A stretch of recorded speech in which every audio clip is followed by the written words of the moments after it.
Mic check 1 2. Welcome everybody. It is 1 o'clock. We are going to get rolling in just a second. As people are sort of filtering into the room here, let's do this. Drop in the chat just where you're tuning in from today. Would love to hear kind of where everybody's tuning in from. Cindy in Memphis, awesome. When you guys are dropping in the chat, and Cindy, you did this right, but you have the choice of sending to everyone or just sending to the panelists. So go ahead and make sure everyone is selected, and unless for some reason you want only myself and my team to see to kind of see what you're asking. All right, so before we get rolling here, it is day one of the NFL season. We've got a bunch of NFL fans on our team. Dylan, who you guys will hear from in a little bit, is a big NFL guy. So around the office, we did a everyone wear their jersey into to work today, and I forgot, so I don't have a jersey on. But in that spirit, drop in the chat who is your favorite football team. What is your favorite football team? And I guess in the spirit of inclusivity, if you really just are not a football fan, then what is your favorite fall activity? Like, what are you looking forward to over the next few months? I am a huge Minnesota Vikings fan, so that's my team. Nothing but heartbreak. But yeah, all right. So we got some Bills fans. Wow, we got a lot of Bills fans, Dylan. Or everywhere. Clearly, Broncos. I like it. Very cool. Believer, yeah. Year two of Bo Nix. Let's see. All right, cool guys. It is 1:02, so let's get rolling. We are here to talk about ChatGPT and specifically ChatGPT from the perspective of a marketing channel, right? We all know by this point that there's a lot you can do with ChatGPT from like a productivity standpoint. We did a webinar on this 2 weeks ago. Some of the automations and AI agents and things like that. But today is focused on ChatGPT as a marketing channel because we are seeing, and my screen just disappeared. Dylan, can you still Yep. see everything? Okay. It came We back up. are It was seeing gone for a a moment. pretty big time uptick in people using ChatGPT not just as a source of research or information, but are looking for service providers, including law firms, through ChatGPT. And in all seriousness, this is a really big deal. So glad you guys are here, kind of to talk about this. Do me a favor, hit one, drop a one in the chat if you personally are using ChatGPT, let's say at least once a week for something that in the past you may have used Google. So if you are using ChatGPT, we'll call it once a week for something that in the past you would have gone to Google. Just always like to kind of see where everybody's at. I know myself, ChatGPT is my go-to. I actually very rarely am searching on Google these days. Um, Cool. Seems like a lot of you guys are with me. So here's where we're going today. Whoops, skipped ahead. Here's where we're going today. We're going to talk about kind of the Chat GPT opportunity and just kind of what it means for law firms and for business owners because there's really a lot here. We're going to get specific. We're going to talk about how specifically potential clients are using Chat GPT to find a lawyer, right? What is it actually looking like? How are people using Chat GPT? Then we're going to talk about the $1 million question, quite literally, which is how does ChatGPT decide who to recommend? When somebody goes and asks, how does ChatGPT decide how to answer, right? That is the question. We are going to spend a little bit of time on GEO, which is what we refer to as, generative engine optimization. So it's basically about how do you get found on ChatGPT. It's kind of the whole point of what we're talking about today. But we're going to talk about some key similarities, but also differences with traditional SEO. The good news is, listen, all the SEO work you've done over the years, all the work on your website, all of the content, that wasn't wasted. There's a whole lot of carryover, right? A lot of what goes into building a strong Google presence also helps on the Chat GPT side of things. I will say, there are also some really key differences. I'm going to say about 75% overlap, but some 25% real key differences, right, between SEO and Chat GPT optimization. Then, as we wrap up, I'm going to give you guys sort of a action plan, right? This is bottom line, end of the day. Here's what you can do to get traffic and get clients from ChatGPT. So that's what we're going to dive into. Guys, give me a one in the comments again if you can hear me, see me, if this sounds good, if you are looking forward to this content. And before we dive in, I'm really excited. I was able to pull Dylan Stebbins away from his day job as our director of operations here at Spotlight Marketing and Branding. Dylan is kind of in the trenches on this stuff day in, day out, and was kind enough to offer to join me on this webinar and share some of his knowledge around this with you all. So, Dylan, if you want to just kind of introduce yourself, tell people what you spend your time doing, and then we'll get rolling. Yeah, no, Danny, I appreciate the intro there, and he kind of covered a little bit of it. I am the director of operations here at Spotlight, so a lot of that is just kind of at the ground level, delivering on the services that we provide. A lot of that includes the GEO conversation and kind of figuring out ways that our operations team can use ChatGPT to better kind of what we do and to ensure that we're on top of kind of the growing trends. But yeah, I work alongside our writers who are just two walls away from me behind us here, our content coordination team, and our ads team to just make sure we're delivering quality and consistency across the board. And a lot of times it's implementing things just like this. If I see that all of a sudden people are skipping Google and heading straight to ChatGPT or other AI services, then our services need to reflect that and make sure that we're catching people where they are rather than where they were 2 weeks ago. Awesome, love it. All right, cool guys. So let's dive into it and let's start here. I really do believe that ChatGPT is a complete game changer when it comes to legal marketing. I say this as somebody who's been in this industry since about 2010. So I have been in legal marketing, working closely with, at this point, thousands of small law firm owners for about the last 15, 16 years. And I will also tell you, I am not a believer, generally speaking, in bright, shiny objects. I am a marketing fundamentals believer, right? I kind of came up in the world of direct response marketing, and I really believe that sort of core principles like messaging and creating a compelling offer and like these core principles and these strategies. Who's your target market? What's your message? What's the media channel you're going to use to deliver your message? Strategy trumps tactics every single time. And I think that one area where, I'll be honest, marketing agencies will sometimes do a disservice is by kind of always chasing that next bright, shiny object. At the end of the day, strategy trumps tactics. And we are big believers here at Spotlight Marketing and Branding in marketing fundamentals. All of that said, ChatGPT is changing the game faster than anything that I've seen. I was not in this field in the 90s when the internet was widely adopted, but obviously the emergence of the internet was a pretty massive change in the legal marketing landscape. I think when everything shakes out, all is said and done, ChatGPT and the AI revolution is going to be like the second most seismic disruption in the way that consumers find lawyers. I really think it's that big of a deal. Two stats I want to share with you. The first is that most estimates are that ChatGPT is fielding over a billion. Latest I saw was about 1.1 billion search queries every single day. Okay, so a billion questions being asked of ChatGPT every single day. For some context, ChatGPT has been around a little over 2 years. It took Google 10 years to get to the billion search milestone. Okay.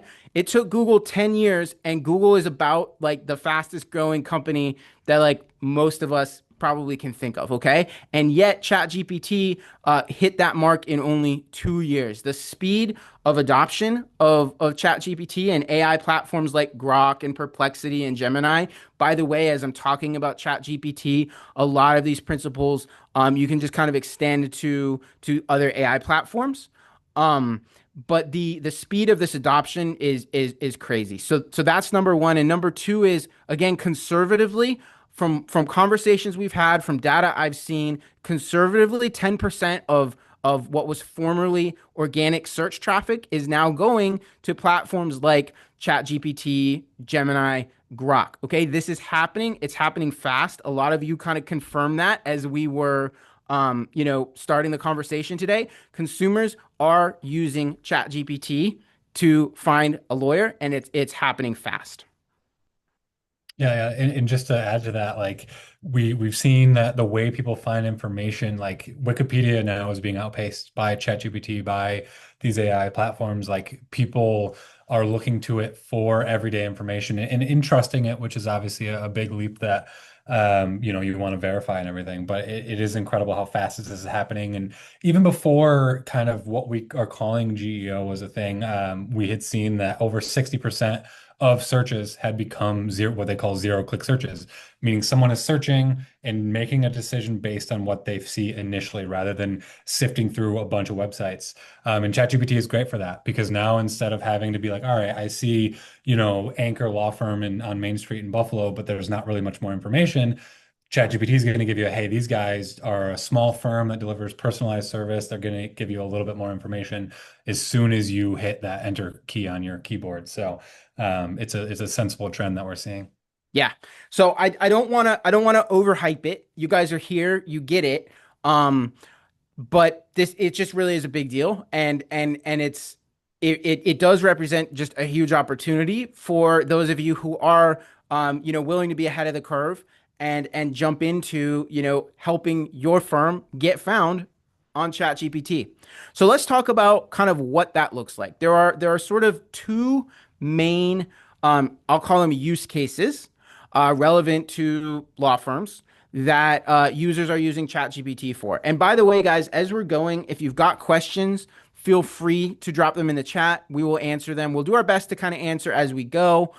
We may save a few of them for the end, but feel free to drop questions in the chat. And for that matter, we are a full service marketing agency helping our clients get found on ChatGPT is part of what we do. We are happy to offer a one-on-one strategy call. Mike, if you wouldn't mind dropping that link into chat, if you guys do want to have, maybe you don't want to have this conversation in front of everybody else who's here today, but you do want to have a one-on-one conversation with our team, we are glad to do that. But again, do feel free to just kind of drop questions as we go.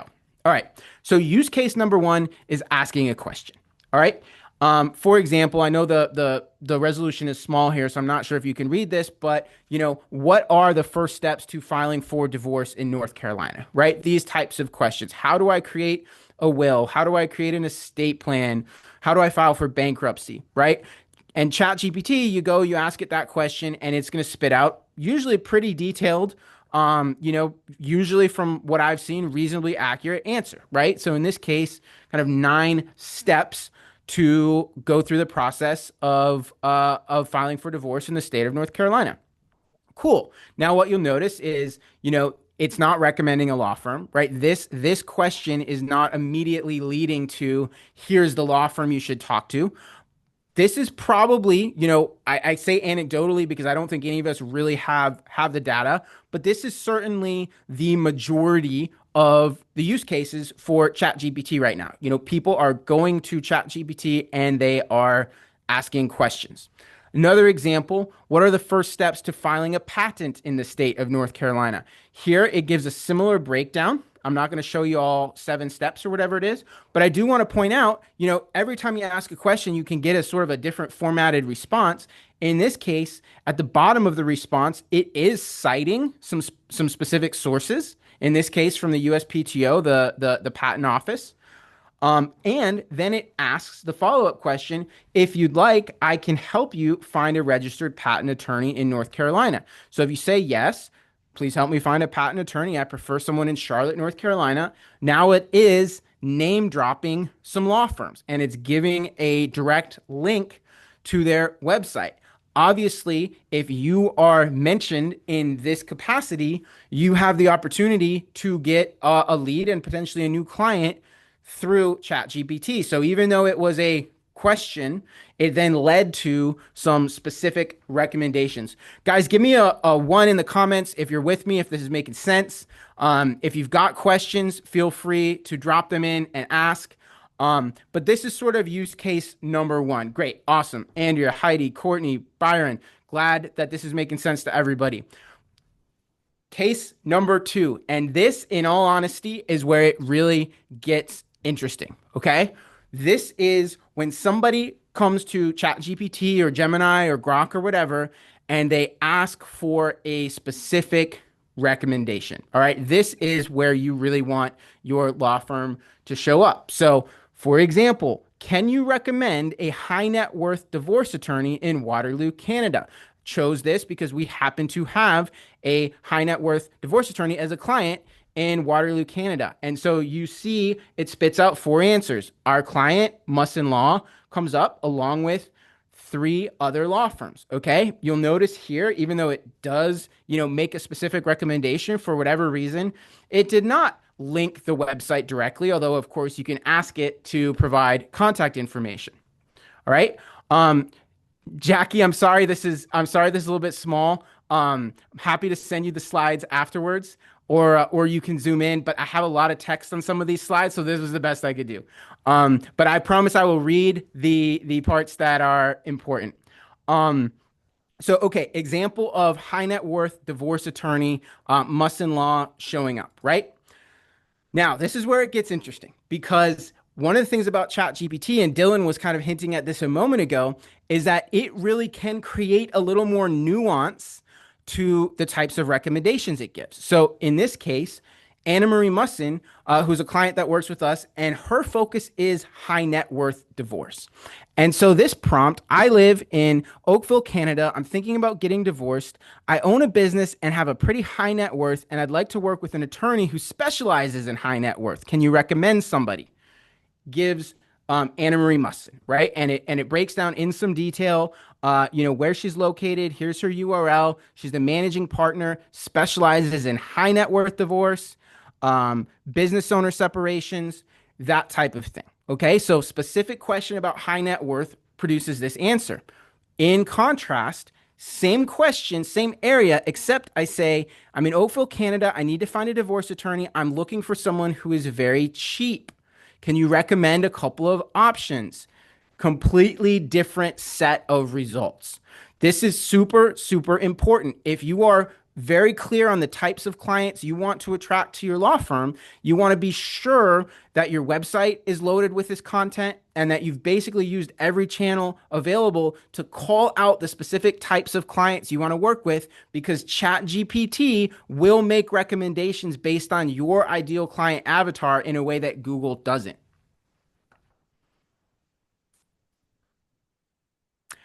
The question, why doesn't it recommend a phone number? Honestly, sometimes it'll give you a phone number and sometimes it won't.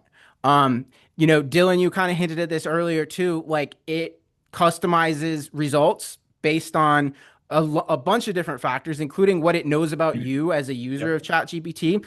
Dylan, I could ask the same question as you and we could get different results. Yeah. For sure, yeah. It definitely it depends on what you're asking it. I mean, if you're the more specific you are, the better, which is why kind of learning how to use prompts is something that can help you get better results. But it's definitely going to base it sometimes on what it knows about you. It's going to draw some conclusions based on the conversation you're having. Like, it's going to make an assumption. So if Danny was searching this and it had asked a series of questions, it's going to assume where it thinks Danny is in his kind of search, his journey to finding this law firm. So sometimes if it thinks he's ready to go, like you see the third panel there, phone number is one of the very first things it gives it. Website's one of the very first things it gives him because it's assuming that he's ready to make those decisions. But sometimes if it feels, hey, I'm just kind of trying to get some more information, it might not feel like you need that right now, which is honestly a very convenient way that it handles that. Yeah, exactly. All right. Great questions. So Mihak, about the tracking number. So this is an interesting question. And we're going to talk a little bit more about this. Um, CallRail. So the number that is actually listed on your website. So for example, if CallRail still works the way that I think it does, it uses what's called dynamic replacement. So you'll have your actual number listed on the homepage of your website, and CallRail will basically put a masking number over it. And it's actually important that it does that. You don't want to have different phone numbers listed because you're going to confuse ChatGPT and the other platforms. This is actually one of the things we'll talk about when we get into the action steps to make sure that you are recommended. You need to be consistent with your address, your phone number, and things like that. So um, if you are using Call Whale or something like that, you want to make sure it's dynamic replacement. All right. So that was kind of use case number two, which is asking for a recommendation. Again, this is what really matters. When somebody jumps on, ChatGPT and asks for a recommendation in your area, you want your firm to show up. Just again, just give me a comment. Just hit number one or type a comment. I am curious, how many of you know for a fact that you are seeing some leads, maybe even some clients that are finding your law firm through Chat GPT? Really curious. Last time we did this, there were a handful of folks. Cynthia, you got two so far. Cynthia, what type of law do you practice, and where are you located, if you don't mind? Family in Tampa. Awesome. Robert says some. Jackie, wow, between 10 and 15 a month. Amazing. Yeah. So like this is happening. If you're ever curious yourself, you can hop on to your own Google Analytics on the bottom left here. I have a screenshot from a client. This is about a week's worth of data, and we're showing top referrers, and there's 12 hits from ChatGPT just in the last week. So it is a really big deal. And if you're curious, great if you know for a fact that your clients are finding you this way. You can also go check your own Google Analytics if you are curious, kind of what that traffic looks like. So awesome. All right. So this is obviously where it's at. You want to be recommended when people are asking for a recommendation in your area. So let's talk about how ChatGPT, kind of what ingredients go into determining how they answer. And I want to preface it with this. And Dylan, if you have anything to add here, please jump in. A Spotlight Marketing and Branding, we have been pretty hardcore into ChatGPT since pretty close to when the platform came out. I remember I was on an airplane. I don't remember where I was flying to, but pretty quickly realized the potential that ChatGPT had. And so we've spent a whole ton of time. I mean, our team has, I've traveled, I've been to multiple conferences in multiple different cities, and hours of webinars and all of that. At the same time, we're early enough in the sort of use adoption phase here that like none of us, I don't think anybody can really call themselves an absolute expert. And I don't think that anybody short of OpenAI employees can really answer exactly how all of this works. So this is our culmination of hours and hours and hours and hours of research and learning and experimentation and watching the data. But this is moving fast, and it could evolve, tomorrow, right? Yeah, and to Rebecca's point, sometimes it could do with indexing. I'm sure there's a couple different reasons that could be why your website might or why you may not be coming up in ChatGPT results immediately after a switch like that. Just because like ChatGPT, it depends also the version you're using. Certain versions are based on old information. So your new website might not be in those indexes. And then the new ones, the paid version of ChatGPT just may not have indexed the new website yet. So that is definitely something that to keep in mind. But I'm sure, as Eddie said, you got a great website. So as time goes on, once it is indexed, it'll show up. But yeah, no, and I do want to double down on what Danny said. No one should be selling like hey, this is the tried and true simple solution, because this is going to evolve. And even though AI, I wouldn't even call it new anymore, it is several years old, or yes, excuse me, several years old at this point. It is going to evolve constantly because AI itself is learning. AI is finding new ways to learn, which is kind of how I know every dystopian movie starts, is where AI starts to learn. But that is the reality, that AI is going to learn, and it's going to train itself to do different things and find answers in different ways. So it's going to be an evolving kind of market forever. 100%. And Rebecca, to your point, and Dylan, this is kind of what I think you were just leading into.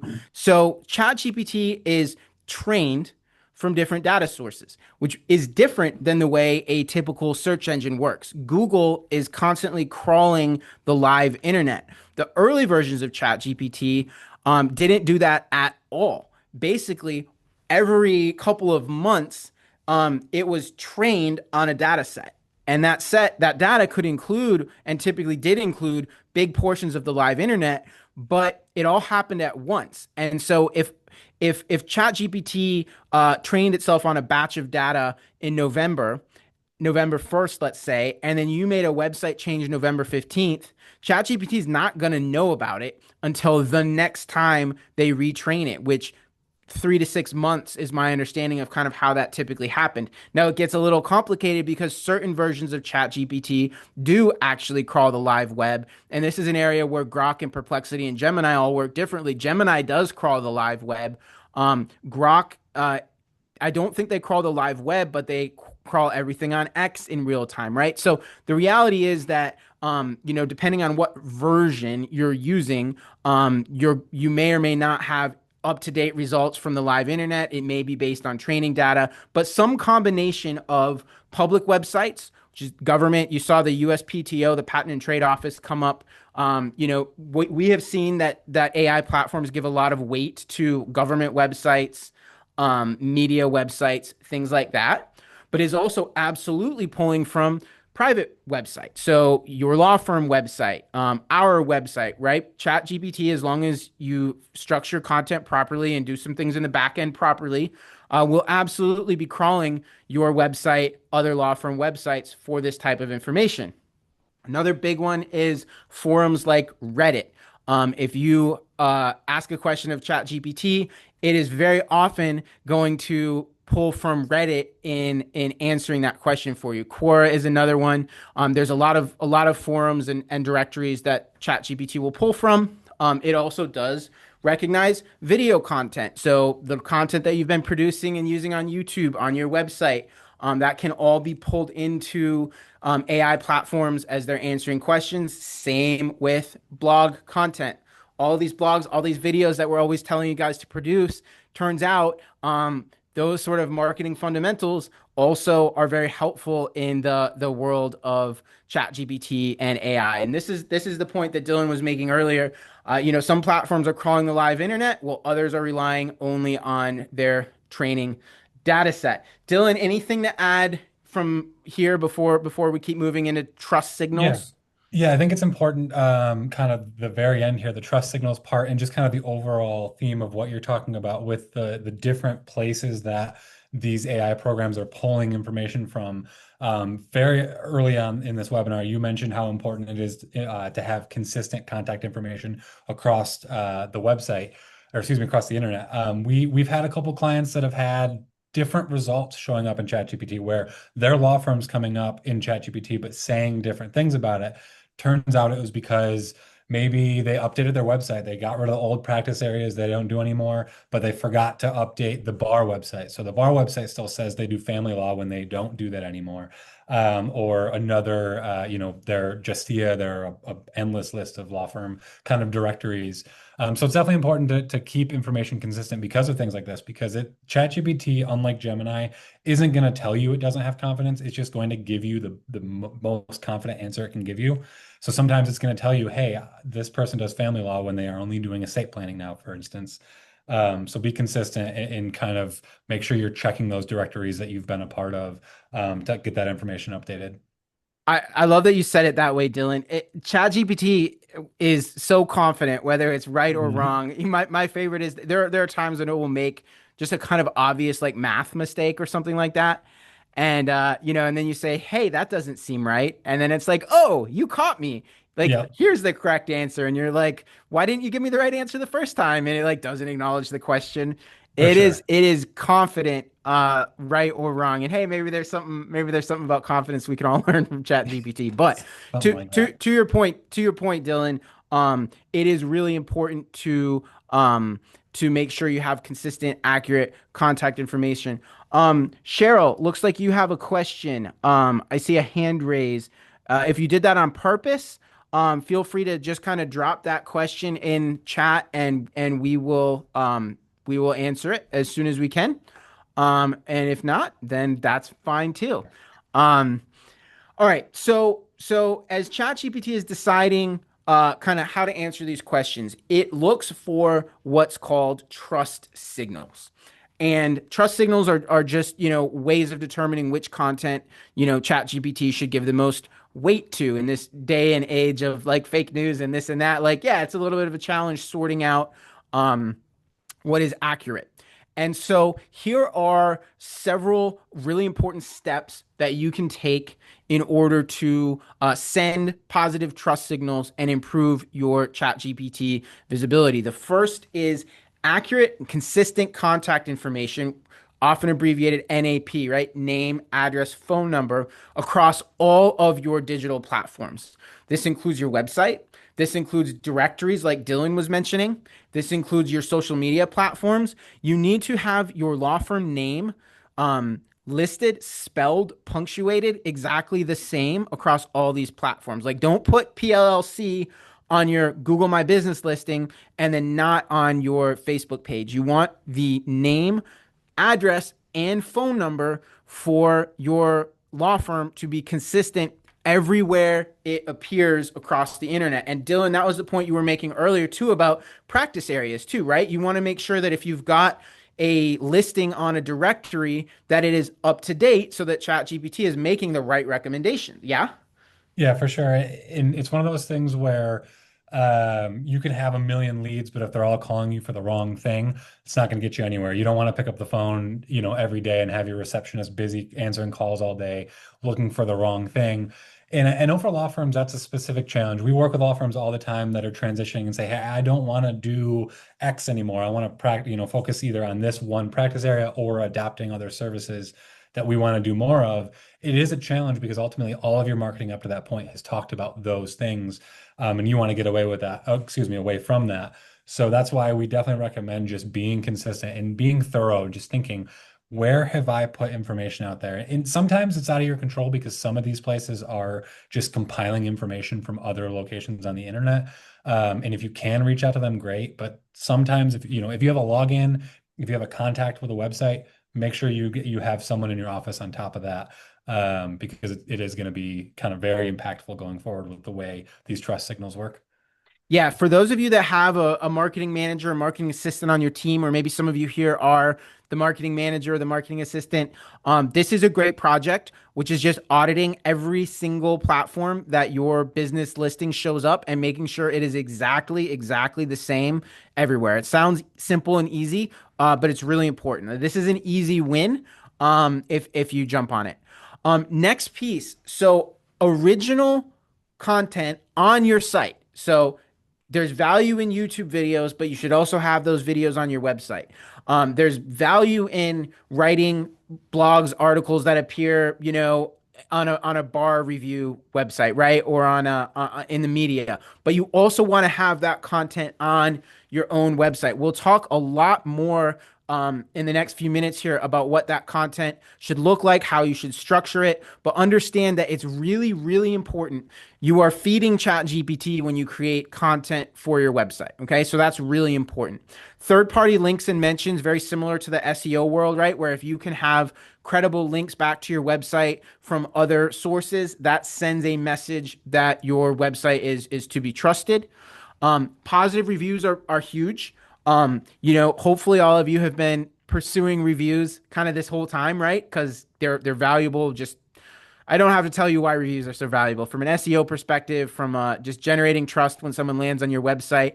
But ChatGPT and other AI platforms are looking and putting a lot of value in positive reviews. And from what we're seeing, specifically Google My Business reviews. So, like, if you have to prioritize one platform to get reviews, I would make it Google, right? Your GMB profile.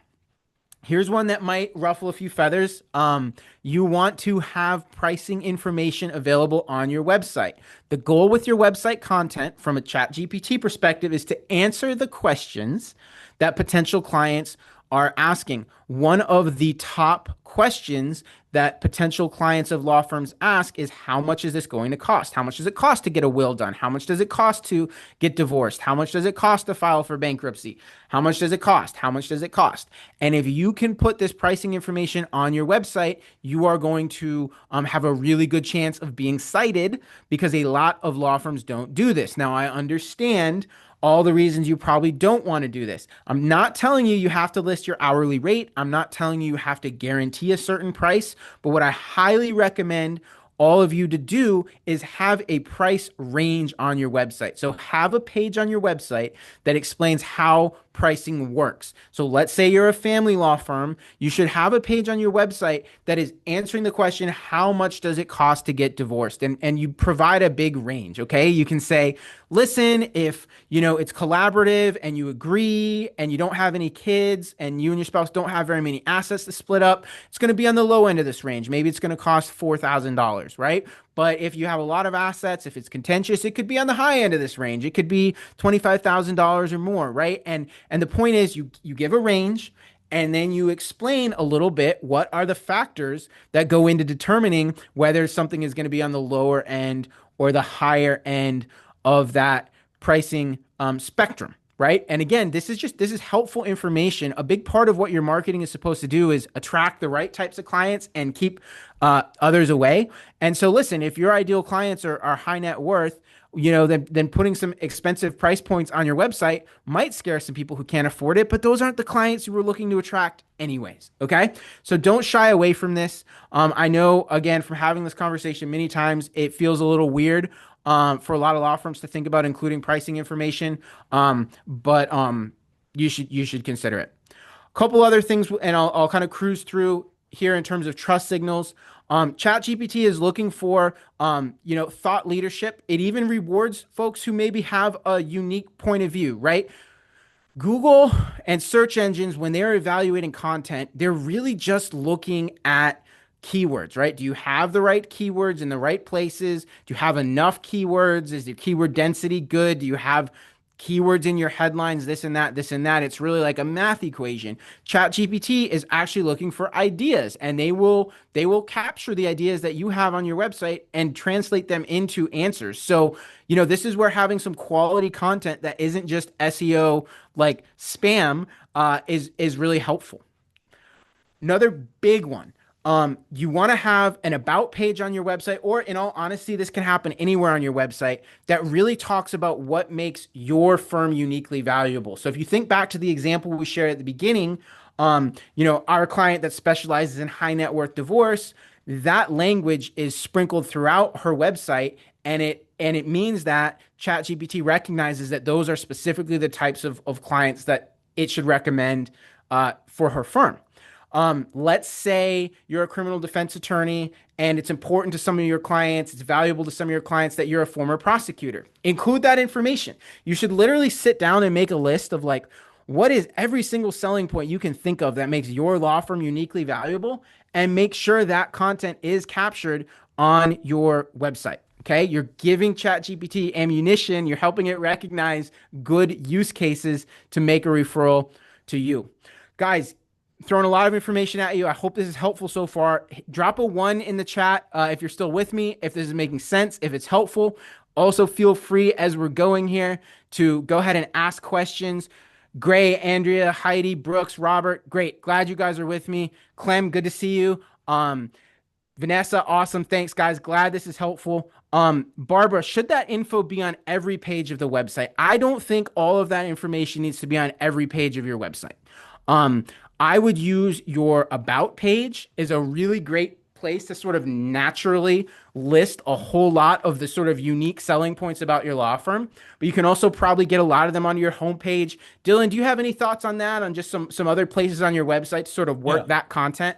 I know that we'll probably get into this, or at least kind of go over it a little bit later, but the schema of your website, the way that ChatGPT looks at that, it wants to scroll for information quickly, because obviously it's making a lot of decisions immediately. So if your about page is giving it too much information and it's like, oh, my about page is a bunch of information about pricing and a bunch of information about reviews and a bunch of stuff that doesn't really have to do with who you are necessarily.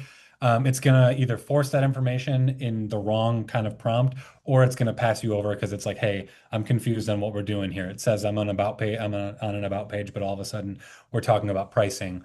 So you want to be consistent with like the way you use those pages, but also the way you title them. And that way you can kind of be clear not only when you're talking to a human, but talking to ChatGPT about what each page actually says. Awesome.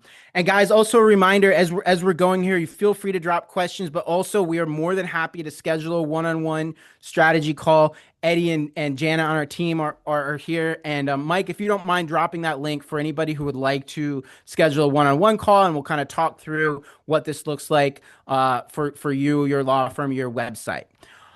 All right, so continuing through trust signals, ChatGPT values fresh content. It's great to have an about page and a home page. Those things tend to not get updated all that frequently. They probably shouldn't get updated all that frequently. So your blog, and if you have a video library, these are great places to add content on a regular basis. I strongly recommend at least one or two blog entries a month. Great ways to keep feeding fresh content to the AI platforms. And I will talk in a moment here about some strategies, some types of content, kind of how to format things, because this is one of the areas where there's some SEO similarities, but there's also a lot of differences. And so we will get into that shortly. Listen, if you've won industry awards, super lawyer, that type of thing, make sure you include that information on your website. This kind of comes back to the previous point about just make sure any and every reason that a potential client could have to want to work with your law firm should be on your website. If you're a specialist in family law, if you've earned that designation, include that information on your website, right? Super lawyer, Avo, whatever ratings you have, the more credibility, the better. If you feel like it's cluttering up your homepage, put it on your about page. But get that information on your site whenever you can. Okay, and there are a few like technical things too. You want to have an SSL certificate on your website. That's just a security encryption sort of data protocol. Most modern websites have that. Hopefully, your website has an SSL certificate already. If you want us to take a look and let you know, book a call with our team. We're happy to look at that and point that out for you. Dylan kind of mentioned structuring data using schema markup. I don't want to go too far into the technical side of it. But you want to have your data organized on the back end so that ChatGPT understands what it's looking at. That's where schema markup comes in. Things like site load time, just like they're important for SEO purposes and for user experience purposes. If your site runs slowly, you're less likely to get cited by ChatGPT. You want to aim for like a page load time of around 2 seconds or under. And I didn't include it on here, but you also want to have a privacy policy on your website. That's just something that ChatGPT as well as the search engines look for. Dylan, do you have anything else you want to add to this list or any sort of further elaboration on any of this? Yeah, just a couple of small things. To kind of Heidi's point, she mentioned kind of the user experience when potential clients are coming to our website. That's always important. Like obviously, all of this you can print this off, you can take a screenshot and use it as a checklist and say, I'm going to do all these things. But you still want to remember that there are going to be people coming to your website, real humans that are going to want to see who you are, what you do, and who you do it for. So you want to make sure the user experience, the actual human experience with your website is still important and not just I'm going to cram this with as much SEO and GEO as I can. Doing both is good, which is obviously what marketing companies are good at. But a lot of this also highlights people question sometimes why am I producing content on my website if I'm only getting a handful of readers every month? And it's because ChatGPT is the constant reader. ChatGPT is always reading your website, always ready to tell people about your website. So even when people aren't actively trying to find that information, they're still being fed that information because ChatGPT is reading it. Gemini obviously is also pulling it. Other AI services and platforms are going to take that high quality content on your website and tell people about it because it's like, dang, this person's good. This person knows what they're doing. So I'm going to tell someone to trust them. So that's just why it's important to consistently do this and consistently produce quality, forward thinking content. Love it. Awesome. All right. So, little exercise. And I'm gonna give you permission here to open up another tab. I'm really curious kind of what we're gonna find from this. Here's what I want you all to do. I want you to open up another tab. I want you to go to chatgpt.com and I want you to ask the following question. And Mike, if we have this and we can just paste it into the chat for everybody, that would be awesome. But basically, go to ChatGPT and I want you to ask it, I'm looking for a family law firm in Charlotte, North Carolina, who do you recommend? I'm going to give you a minute or two to do that. And I'm sincerely curious if you can report back in the comments, just give us a yes or a no as to whether your law firm is currently being recommended. And by the way, one thing where ChatGPT, as you're doing this, is a lot different than Google. Is I might get a different answer if I ask the same question as you. So don't necessarily be discouraged if it's not showing up. And conversely, don't necessarily be too excited if it is showing up, because it is also one of these things where, hey, if you are, a power user of ChatGPT and it knows that you work for that law firm, like it may actually be mentioning your firm a little bit more than average. But cool, I'm seeing some yeses from Barbara, Robert, Maggie. I imagine some more of you are still kind of in process. Cool. I'm glad to see. I'm glad to see a lot of yeses. Cynthia, number 4, awesome. As long as you're getting mentioned, that's great. Something I would also suggest that you do is ask, maybe text a family member or friend or colleague or someone who works for your law firm and ask them to sort of run the same test. And hopefully you get the same answer and it's showing up for just about everybody who asks. But that's great. That's awesome. Barbara, Robert, Maggie, Heidi, Cynthia, all showing up. Love it. Really great to hear. Cool. All right.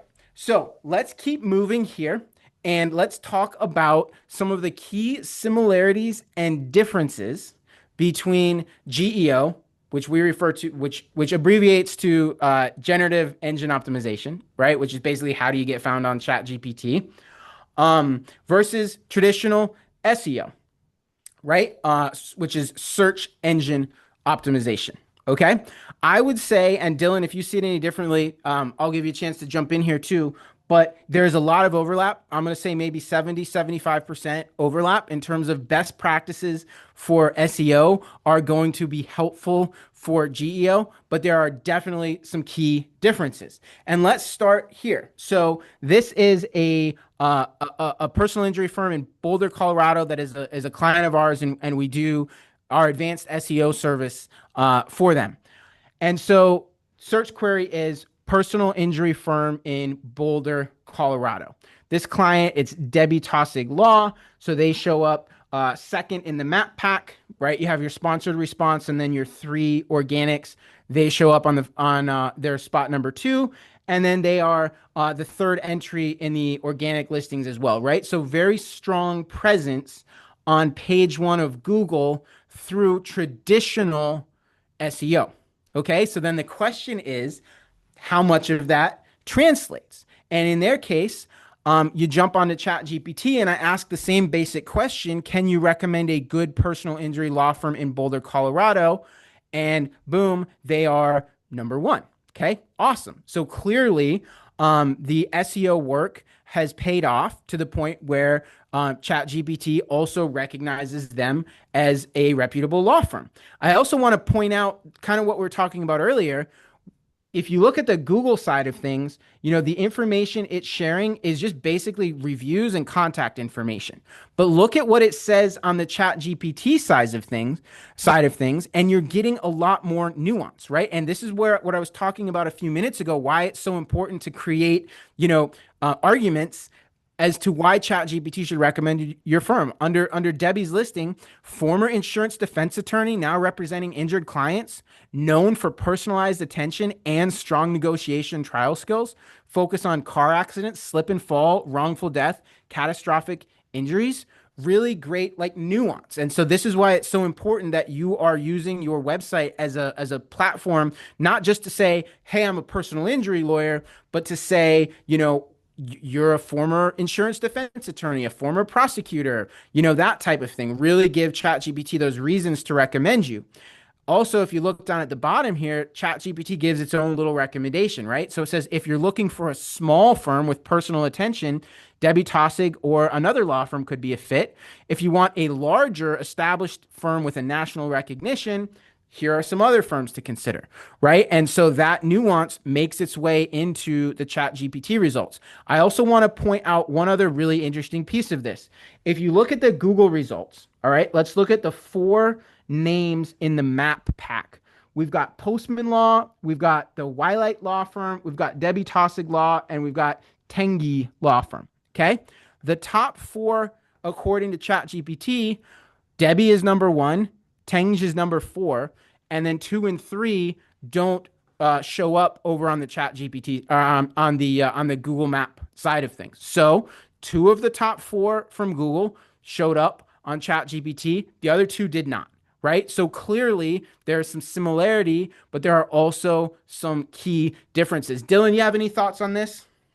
I mean, it kind of ties into what Brooks is talking about because we look at your specific kind of conversation with ChatGPT. Like, yeah, it does matter how you ask, obviously, and that is also true in the SEO world. Like that's another kind of crossover is that the way the user approaches their search is going to be similar from GEO to SEO, but it still may you can search the same way on Google versus ChatGPT and still get different results.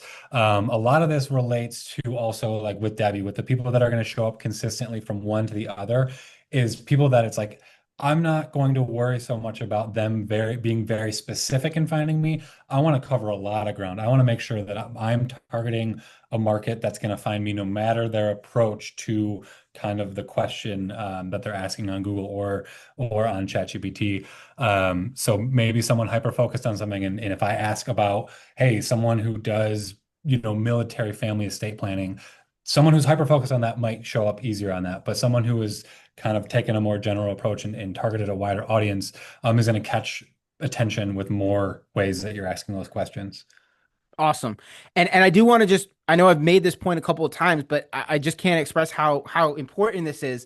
If you look at the Chat GPT results and how, in Debbie Tossig's, first bullet point is that she's a former insurance defense attorney now representing injured clients. Like that type of personal like nuance and Chat GPT basically making the argument for you, as opposed to Google, where you've got a link and a phone number, but there's none of that level of recommendation. And so it's really important the sort of action step we talked about earlier of make a list of really any and every reason why a potential client could want to work with your law firm, and then make sure that's communicated on your website is going to translate to ChatGPT, Gemini, Grok search results in a really big way. So, those are some of the key differences. Actually, that's just kind of what it looks like, but I will break down in a little bit of detail here, kind of what goes into the crossover between GEO and SEO.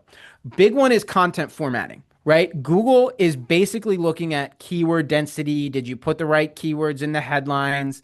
It really, in my view, is more of a math equation versus ChatGPT is looking for some different things. One of the things we've seen is that the best, most effective content tends to be FAQ oriented, right? So answer a question. So if one of the first questions a client asks you is how much does it cost to get divorced in North Carolina, you should have a blog entry and a video on your website answering that question. Specifically, you should format your headlines as a question. So don't say, three steps to get divorced in North Carolina. Say, what are the top three or what are the first three steps to get divorced in North Carolina? For whatever reason, probably because that's how users are entering queries in ChatGPT, you're going to get better performance if you put your questions directly into the headline. Another big one is a concise summary at the top of the article. Instead of making someone read 600 words, listen, you can still have the 600 words there if that's what Google wants, but you should include a short answer, like an executive summary up at the top of the article. And that is typically what ChatGPT is going to pull from directly if it decides to quote your website. Lists are big, step-by-step instructions are big, 3 steps, 5 steps, 7 steps, 9 steps, that type of thing seems to do well on ChatGPT and doesn't really seem to matter nearly as much on search engines. Again, thought leadership, unique point of views, all really important for ChatGPT, not necessarily as important for traditional Google search. I already kind of talked about, the idea that you want to have your key selling points, right? It's not just about being found as a personal injury attorney. It's about being found as the maybe most affordable or most tailored for high net worth or whatever the case may be, right? You want to make sure you've communicated your sort of key selling points beyond just search terms. Talked about pricing information. From my knowledge, Google doesn't really care, versus that is one of the top questions that people are asking when it comes to ChatGPT. And as we've talked about a few times, a huge, massive difference is that ChatGPT and Grok and Gemini are going to personalize their answers based on the questions you're asking. So these are some key differences. Again, 70% overlap, but that 30% that's different is quite a bit is very significant. Dylan, before we jump into the action plan, did you have anything you would add here just in terms of the GEO versus SEO conversation? Yeah, just quickly, you kind of asked me right when you started this section, you asked me if I disagreed with the notion that 70 to 75% of what you do in SEO is going to work in GEO. I definitely wouldn't. I mean, I think there is a lot of crossover. So a lot of that effort you have put into SEO isn't just thrown out the window necessarily. It's just going to have to change a little bit. But if you look at this list, you'll kind of notice a theme, in my opinion, that whereas Google is just a robot, you're trying to write to an algorithm that is going to give a specific result if you do a specific thing. So you have to kind of risk the user experience with that. Whereas GEO, on the other hand, it wants content formatting matters because it wants content that is really easy to read, which is going to improve the user experience. So FAQs and headlines as questions, because a lot of people, that's how they think. I'm thinking, how am I going to do X? How do I solve for X? That's the way a lot of people think. So if I see a law firm where they're asking that question in the headline, I'm like, oh, there's the answer. Obviously, I need to go there and read more for the answer. So I do kind of appreciate that. Obviously, it's kind of uncanny that AI is attempting to kind of mimic human experiences, but that is by design. So your intention matters in the way you approach that design. Love it. Awesome. All right. Again, if you want to have a one-on-one conversation, Mike, if you don't mind dropping that link, we are happy to sort of walk through what this looks like for your law firm. But I want you to walk away here with an action plan. So if you want to take a screenshot, this is the slide to screenshot. We're also happy to share this recording. And again, we're happy to have that one-on-one conversation. You need to make sure all of your social profiles, your website, your directories have consistent, accurate contact information. Okay.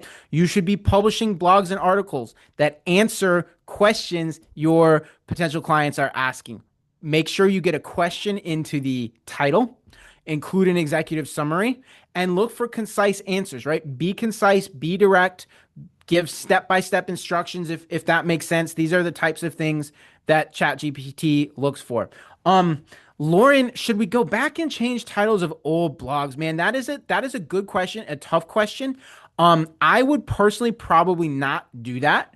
I would instead focus on, I would create new blogs, and even if it's similar content, I would create new blogs and format the titles as questions going forward. If you go back and change things, you could impact your search rankings. You could, there's just a number of potential complications. The better thing is just to create new content going forwards and format it kind of the way we're talking about would be my recommendation.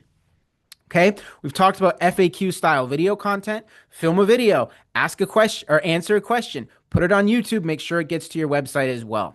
You want to be active on social media. This is a place where you have the opportunity to create links pointing back to your own website, right? So be active on social media, include links back to your website.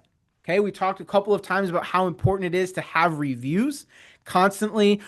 You should really just have a system. When you have happy clients, ask them to leave a review. This is helpful for SEO purposes. It's helpful for just creating trust in general. It's also very helpful for getting you recommended on ChatGPT. Okay, we talked about the value of creating content throughout your website that calls out, number one, who are the ideal clients you want to work with. Think about the example we shared, high net worth divorce, as well as give ChatGPT every possible angle as to why somebody may consider hiring you. Think about the former insurance defense attorney example that we shared earlier. We talked about pricing information, give a range. Okay, you don't have to say it's going to cost $7,500, but you should say, there's a range of a divorce in North Carolina could cost between, $5,000 on the low side if it's collaborative and there's no assets and there's no kids, and it might be $30,000 if these other things are true, right? Speak to the pricing, because that is one of the number one questions that potential clients are asking ChatGPT. Make sure if you've won awards, Avo, Super Lawyer, make sure it's on your website. Okay. And we talked a little bit about some of the technical pieces like SSL certificate, a schema markup, which is just a way of basically helping ChatGPT understanding what it is looking at, right? Helping it to understand what it's looking at. Your site speed is important, just like it's important for Google. It's important for ChatGPT. You want to aim for under 2 seconds load time, and you do need to have some level of privacy policy on your website. Otherwise, some of the AI platforms are not as likely to. It's a negative trust signal.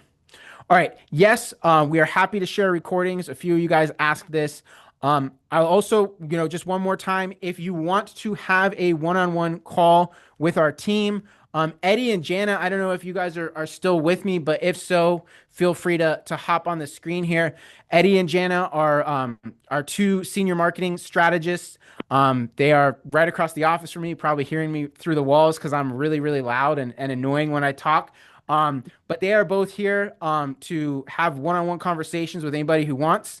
Just so you understand the way we approach a strategy call, it's not a hard sales push. We're not high pressure salespeople. That's just not how we do business. We'll have a conversation about your goals, your objectives. What do you want to accomplish with your law firm? What are your goals? Do you want to grow? By how much? What type of clients do you want to attract? What types of cases do you want to attract? Um, we'll have a realistic conversation about your budget, your priorities, right? One of the things we believe at Spotlight Marketing and Branding is that marketing for a $250,000 law firm is going to look very different than a $2 million law firm. And we're not going to push the $250,000 law firm to spend in the same way that $2 million firm is going to spend, right? Doesn't make any sense. And vice versa doesn't make sense either. So we've very much built our marketing program to match sort of the stage of growth that your law firm is in. And Mike, if we could go ahead and drop that link for anybody who's interested. Listen, one of the pieces we're going to talk about is, believe it or not, your digital marketing. It's not just about generating new leads. There's a lot your marketing can do to create referral opportunities, create long-term relationships. This conversation today has been all about ChatGPT because that's kind of the new disruptive force, right? But we are not throwing everything else out. We have built a pretty comprehensive marketing program that is, everything from how to generate more referrals, create top of mind awareness, get yourself listed on Google, right? Run paid ads on Facebook, Instagram, sometimes LinkedIn, as well as ChatGPT. Okay, so we've built a pretty comprehensive program. We'd be glad to talk you through that. Yeah, end of the day, we're here. We're happy to have a conversation. Jana, do you want to just say hi real quick for anybody still with us who maybe hasn't had the opportunity to meet you yet? Absolutely. Yes. I'm seeing some familiar fa or names, I guess, in the chat. And so I'm excited to talk with some of you. I know we already have a couple of calls on the calendar, but I'm Jana. I'm very excited to talk about everything here on the slide, what Danny mentioned, and go 49ers. Since I have to give my my sports ball pitch too. Yeah, so it's our sports ball day at the office. We said at the beginning, everybody's wearing their jerseys. I just forgot to wear mine, kind of in honor of NFL season. And Eddie, what do you got going on? All right, my favorite football team is a hockey team. So, but other than that, I'd be happy to talk with anybody. Greta, Andrea, Cynthia, Rebecca, Yanit, Cindy, Courtney. I will be reaching out to all of you to give the recording for this. So expect an email from me shortly. Love it. And The guys, rest of at the y'all, end of I'll the make sure I day, get it to you. we're not one of those, like, we're not going to create kind of the fake scarcity thing. We've been around for 15 years. We will be here tomorrow. We'll be here in a year from now. So when it's time for you to have a conversation, when you are ready to get serious about getting found on ChatGPT, generating more leads, generating more referrals, we would be glad to have that conversation. Dan, got it. Paul, got it. We will send out the recording link to everybody who wants it. And Brooke, yes, I will hop back. You can take a screenshot of this page. Brooke, and anybody who's interested, go ahead and take a screenshot. Again, we are happy to. We will send out a recording link to those who are looking for it. Brooks, give me a thumbs up or let me know once you got your screenshot. And for everybody else, thanks for being here. We are happy to hang out for a couple of minutes. If you have any questions now, happy to answer them. Again, you can also schedule with our team if you want to. Um, yeah, you guys are all welcome. This is something we feel really passionate about. Dylan, any sort of closing words here before we let everybody get on with their day? I mean, no, I mentioned kind of this is an evolving target and it's something that we're going to continue keeping up with. So I'm looking forward to seeing some of these names kind of be a part of that learning experience with all of us. And then my last two words would of course be go Bills. Wonderful. All right, guys, everybody, have a great day. Thanks so much for being here, and we'll do this again soon.